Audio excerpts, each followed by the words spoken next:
Hello viewers, I am doctor সবুজ বিশ্বাস। এই যে স্ক্রিনে আপনারা যে ছবিগুলো দেখতে পাচ্ছেন, এটি হচ্ছে স্ক্যাবিস বা খোসপাচড়া। এটি হয় মূলত সার্কোপটিস স্ক্যাবি নামক এক ধরনের ক্ষুদ্র জীবাণু দিয়ে। প্রথমে আঙুলের ফাঁকে ফাঁকে হবে, প্রচুর চুলকানি হবে, ছোট ছোট র্যাশের মতো দেখা দিবে। স্পেশালি রাতে চুলকানি এত বেশি হয় যে আপনি সহ্য করতে পারছেন না। মহিলাদের ক্ষেত্রে দেখবেন ব্রেস্ট বা নিপলের আশেপাশে চুলকানি হয়, বগলে চুলকানি হয় এবং থাই বা উরুতে চুলকানি হয়, এবং ছোট বাচ্চাদের ক্ষেত্রে নাভির আশেপাশে চুলকানি হতে পারে। এছাড়াও আপনার সম্পূর্ণ শরীরে চুলকানি থাকতে পারে। এর জন্য আমরা একটা ক্রিম ব্যবহার করি 5% পারমেথ্রিন, যেটি বাজারে স্ক্যাবেক্স বা লরিক্স ক্রিম হিসাবে পেয়ে যাবেন। তবে সমস্যাটা হলো এটি ব্যবহারের জন্য কিছু নিয়ম মেনে চলতে হয়।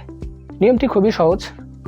আপনি ব্যবহারের পূর্বে সাবান দিয়ে ভালো করে গোসল করে নেবেন এবং গলা থেকে পায়ের পাতা পর্যন্ত সম্পূর্ণ শরীরে একটি টিউব মাখাবেন।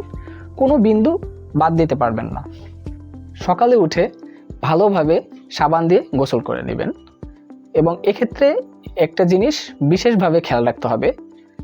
অনেক সময় আমরা ব্যবহারের পরে হাত ধুয়ে ফেলি বা ওয়াশরুমে যাওয়ার পরে হাত ধুয়ে ফেলি। সেক্ষেত্রে আপনাকে অবশ্যই একটা এক্সট্রা টিউব থেকে হাতে ভালোভাবে মাখিয়ে নিতে হবে এবং পরবর্তীতে আপনার পরিবারের আপনার সংস্পর্শে থাকা বাকি সদস্যদেরও সেম ট্রিটমেন্ট নিতে হবে, নইলে ট্রিটমেন্ট ফেলিওর হবে। অনেক ক্ষেত্রে আমরা দেখে থাকি 7 দিন পরেও রোগীর চুলকানি থাকতে পারে। সেই ক্ষেত্রে আমরা ক্যালামিন বা অ্যান্টিহিস্টামিন জাতীয় ওষুধ দিয়ে থাকি। ধন্যবাদ সকলকে।